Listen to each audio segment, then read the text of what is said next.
तिळाची वडी कशी असावी तर एकदम खुटखुटीत आणि तोंडात टाकताच विरघळणारी। तर आजच्या माझ्या या तिळाच्या वड्या पण काहीशा अशाच झाल्या आहेत, ओठाने खाव्या इतक्या छान मौसूद झालेल्या आहेत। तर चला आता आज ह्या तिळाच्या वड्या बनवण्यासाठी अगदी बेसिक साहित्य लागणार आहे, पण त्यासाठीच्या टिप्स ज्या आहेत ना त्या खूप जास्त महत्त्वाच्या आहेत। तर बऱ्याच साध्या सोप्या टिप्ससह ही रेसिपी मी तुमच्यासोबत शेअर केलेली आहे। नवशिके असाल आणि पहिल्यांदा जरी तिळाची वडी बनवली असेल ना तरी देखील तोंडात टाकताच अगदी ती विरघळते।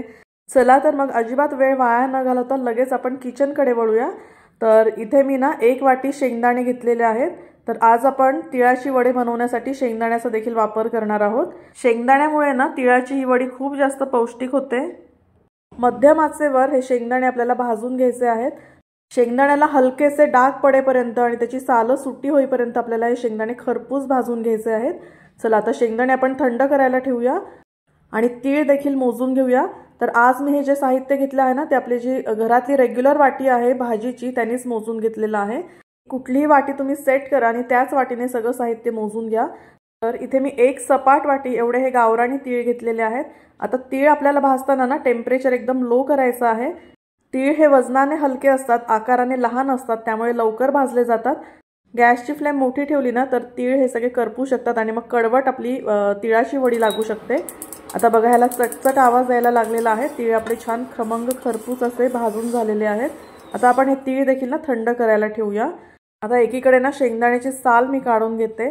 तर शेंगदाणे मस्त चोळून घ्यायचे। आता इथे माझ्याकडे काय आहे ना फ्लॅट सिस्टीम आहे, त्यामुळे इथे ना अशा पद्धतीने मी ह्याची साल वेगळी करते, अजिबात कचरा होत नाही। पूर्वी घराला अंगण असायचे आणि सुपामध्ये घेऊन हे सगळे शेंगदाणे पाखडले जायचे, पण आता फ्लॅट संस्कृतीमध्ये हे शक्य होत नाही, त्यामुळे हे साध्या सोप्या अशा टिप्स आपण फॉलो करतो। आणि ह्याने काय होतं ना घरामध्ये देखील कचरा अजिबात होत नाही, त्याची साल इकडं तिकडं उडत नाही। त्यामुळे मी तरी शेंगदाणे साफ करण्यासाठी हीच ट्रिक वापरते। एवढीशा ताटलीमध्ये सगळे आपले शेंगदाण्याची साल जमा झालेली आहेत। ओटा सुद्धा आपला अजिबात खराब झाले नाहीये। झाऱ्यामधून 1-2 शेंगदाणे यामध्ये पडतात, ते आपण काढून घ्यायचे आणि 1-2 शेंगदाणे असे खाऊन देखील बघायचे मस्त भाजले गेलेत की नाही ते। आता इथे ना आपण गूळ चिरून घेऊया। तर गूळ घेताना शक्यतो काय करायचं, चॉकलेटी गूळ घ्यायचा। इथे मला हा पांढरा किंवा पिवळा गूळ मिळालेला आहे। हा पांढरा गूळ ना गोडीला थोडा जास्त असतो, त्यामुळे वड्या ह्या थोड्याशा गोडसर होतात, त्यामुळे शक्यतो चॉकलेटी गुळच घ्या। आता हा जो गुळ आहे ना हा आपला चॉकलेटी गुळापेक्षा थोडासा कडक देखील असतो, त्यामुळे बघा इथे मी अशी मोठी सुरी घेतलेली आहे आणि त्याने आता हा सगळा गूळ मी चिरून घेणार आहे। जर तुम्ही पिवळा गूळ घेतलात ना तर ह्या वड्या खूप छान मऊसूत अशा होतात। गूळ देखील मोजून घेते। तर इथे मला साधारण 2 वाटी एवढा गूळ लागणार आहे, पण हा गूळ मला इथे कमी वाटतोय, 1 वाटी एवढाच भरलेला आहे। आणखी थोडा गूळ चिरायला लागणार आहे। गूळ घेताना शक्यतो आपल्याला चिरून किंवा किसून घ्यायचा आहे, गुळाचे खडे अजिबात आपल्याला घ्यायचे नाहीयेत। तर या वड्या बनवण्यासाठी ना आपल्याला 2 वाटी एवढा चिरलेला गूळ लागणार आहे। आता हे जे शेंगदाणे आहेत थंड झाले आहेत, ते मिक्सरला आपण बारीक करून घेऊया। बारीक करताना आपल्याला पल्स मोडवर हे बारीक करून घ्यायचे आहेत। पल्स मोडवर बारीक केल्यामुळे शेंगदाण्याचा कूट एकसारखा होतो। आता एका मिक्सिंग बाउलमध्ये आपण हे काढून घेऊया। तुम्हाला शेंगदाण्याचा कूट जर वापरायचा नसेल ना तर काय करायचं, 2 वाट्या एवढे तीळ घ्यायचे। शेंगदाण्याच्या जागेवर तुम्ही तीळ रिप्लेस करू शकता। तीळ पण थंड झाले आहेत, ते देखील आपण पल्स मोडवर मिक्सरला बारीक करून घेऊया। तर हे जे आपण बारीक करतो ना ते शक्यतो पूर्ण थंड झाल्यावरच करायचं। गरम असताना जर केलं तर त्यातलं तेल रिलीज होतं, कारण हे सगळे कसं आहे ना ऑइल सीड्स आहेत किंवा तेल बिया आहेत, त्यामुळे पूर्ण थंड केल्यानंतर मगच आपल्याला हे मिक्सरला फिरवून घ्यायचं आहे। आपल्याला यात फ्लेवरसाठी ना वेलची पूड आणि जायफळ लागणार आहे। तर शक्यतो मी फ्रीजमध्ये ठेवते, फ्रीजमध्ये ठेवल्यामुळे ना त्याचा जो फ्लेवर आहे तो तसाच राहतो, उडून जात नाही। आता इथे आपल्याला घ्यायची आहे अर्धा चमचा वेलची पूड।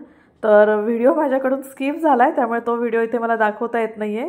जायफळ बघा रूम टेम्परेचरला ठेवल्यानंतर बऱ्याच वेळा कीड लागते, तर तुम्ही फ्रीजमध्ये एखाद्या अशा छोट्याशा डबीमध्ये ठेवले ना तर वर्षानुवर्ष जायफळ एकदम चांगले राहतात।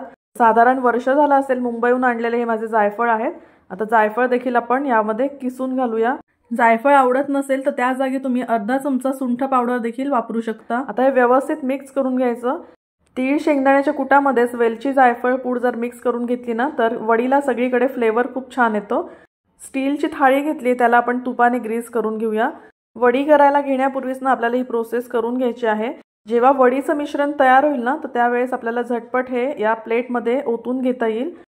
प्लेटला सगळीकडे तूप आपल्याला व्यवस्थित लावून घ्यायचं आहे। तर आता प्लेट देखील आपली तयार झाली आहे। आता मेन कृतीकडे वळूया। पॅनमध्ये साधारण 2-3 चमचे तूप आपल्याला गरम करून घ्यायचं आहे। शक्यतो नॉनस्टिक पॅन घ्या, त्यामुळे गूळ आपला हा जळत नाही। तर इथे 2 वाट्या जो गूळ आपण मोजून घेतला आहे तो यामध्ये ॲड करूया। आता इथे आपल्याला टेम्परेचर कमी करायचं आहे आणि यामध्ये पाणी वगैरे काहीही घालायचं नाहीये। असाच आपल्याला हा गूळ वितळवून घ्यायचा आहे। गुळामध्ये ना बरेच जण चमचा 2 चमचे पाणी घालतात, पण मग त्याची कन्सिस्टन्सी कळून येत नाही, त्यामुळे मग आपल्या वड्या ह्या अशा खुसखुशीत किंवा खुटखुटीत होत नाहीत। तर गूळ आता मेल्ट व्हायला लागलेला आहे। गुळाला थोडेसे बबल्स येतील इथपर्यंतच आपल्याला हा गूळ वितळून घ्यायचा आहे।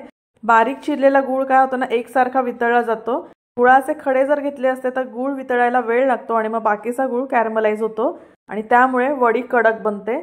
त्यामुळे ही टीप अगदी महत्त्वाची आहे, नक्की फॉलो करा। बघा आता आपल्या गुळाला बबल्स यायला लागलेले आहेत आणि गूळ पण छान एकसारखा मेल्ट झालेला आहे। यामध्ये आपण तीळ शेंगदाण्याचा जो कूट करून घेतलेला आहे तो घालूया। पहा आहे की नाही एकदम सोपी, फक्त थोडीशी तयारी केली ना की अगदी झटपट ही वडी तयार होते। आता आपल्याला काय करायचं आहे, गॅसची फ्लेम लो ठेवायची आहे आणि पटपट हे सगळं मिश्रण मिक्स करून घ्यायचं आहे। खूप जास्त आता आपल्याला हे शिजवायचं नाहीये, फक्त मिक्स करायचं आणि लगेच आपण प्लेटमध्ये हे काढून घेणार आहोत। तर बघा एकसारखं छान हे मिक्स झालेलं आहे। मी जसं म्हटलं की मी पांढरा गूळ वापरला आहे, तो थोडासा कडक असतो, त्यामुळे ह्याचा गोळा होणार नाही। पण जर तुम्ही चॉकलेटी गूळ वापरला ना तर हे जे मिश्रण आहे त्याचा एकसारखा गोळा होईल। ही वडी ना आणखीन खुसखुशीत होण्यासाठी इथे मी 2-3 चमचे साजूक तूप पुन्हा ॲड केलं आहे। आता हे व्यवस्थित मिक्स करून घ्यायचं आणि लगेचच गॅस बंद करून जी आपण प्लेट तयार करून ठेवली होती ना त्यामध्ये हे सगळं मिश्रण आपण ओतून घेणार आहोत। ही प्रोसेस आपल्याला थोडी फास्ट करायची आहे, नाहीतर मग काय होईल ना, वडी जी आहे ती आपली पटकन सेट व्हायला लागेल। तर त्यामुळे मिश्रण पटकन आपण हे स्पॅच्युलाच्या साहाय्याने स्प्रेड करून घेऊया। मी हे मिश्रण सगळं स्प्रेड करून घेते। तोपर्यंत तुम्ही जर अजून चॅनलला सबस्क्राइब केलं नसेल तर प्लीज सबस्क्राइब करा आणि शेजारील बेल आयकॉन प्रेस करून ऑल वर क्लिक करा, म्हणजे तुम्हाला माझ्या सगळ्या रेसिपीज पाहायला मिळतील। आता हे छान स्प्रेड करून झालेलं आहे। गरम असतानाच आपल्याला ह्याचे पीसेस कट करून घ्यायचे आहेत। तिळाची वडी जर एकाच आकारात तुम्हाला हवी असेल तर काय करायचं, सुरुवातीला ना अगदी मधोमध असा कट लावून घ्यायचा आणि साधारण 1-1 इंचाच्या अंतरावर पुढचे आपण हे असे कट लावून घेणार आहोत। त्यामुळे एकसारख्या चौकोनी आकारामध्ये आपल्या ह्या तिळाच्या वड्या तयार होतात। वड्या एकसारख्या असल्या ना की दिसायला देखील छान दिसतात। मिश्रण गरम असताना सुरीने आपल्याला ह्याचे असे काप करून घ्यायचे आहेत। मिश्रण थंड झाल्यानंतर त्याच्या वड्या नीट पडत नाही, त्यामुळे ताटात हे मिश्रण थापल्यानंतर लगेचच आपल्याला त्याच्या वड्या पाडून घ्यायच्या आहेत। बघा आता इथे सगळ्या अशा पद्धतीने मी ह्याच्या वड्या तयार करून घेतल्या आहेत। आता हे व्यवस्थित थंड होऊ द्यायचं। साधारण 1 तासभर मी हे असंच ठेवलं होतं ताटामध्ये आणि मग उलटण्याच्या साहाय्याने ह्या ज्या वड्या आहेत ना त्या आपल्याला हलक्याच अशा लूज करून घ्यायच्या आहेत, म्हणजे वडी आपली छान निघून येते, अजिबात तुटत नाही किंवा त्याचा भुगा देखील होत नाही। बघा बरं किती सुंदर आपल्या ह्या वड्या इझिली निघून येत आहेत। तिळाच्या या वड्या ना महिनाभर रूम टेम्परेचरला आरामात राहतात। एक वडी आपण तोडून पाहूया। अगदी बर्फीसारखं या वडीचं टेक्स्चर आलेलं आहे। वडी अगदीच खुसखुशीत झालेली आहे। संक्रांतीसाठी जर तिळगुळाच्या वड्या तुम्हाला करायच्या असतील ना तर हे प्रमाण वापरून पहा, अगदी परफेक्ट असं प्रमाण आहे। संक्रांत विशेष आणखी कुठल्या रेसिपीज तुम्हाला पाहायला आवडतील ते देखील मला कमेंट करून नक्की कळवा। तुमचे जर काही सजेशन्स असतील तर ते देखील तुम्ही मला कमेंट सेक्शनमध्ये नक्कीच कळवू शकता। तर बघा किती मस्त झाली आपली वडी।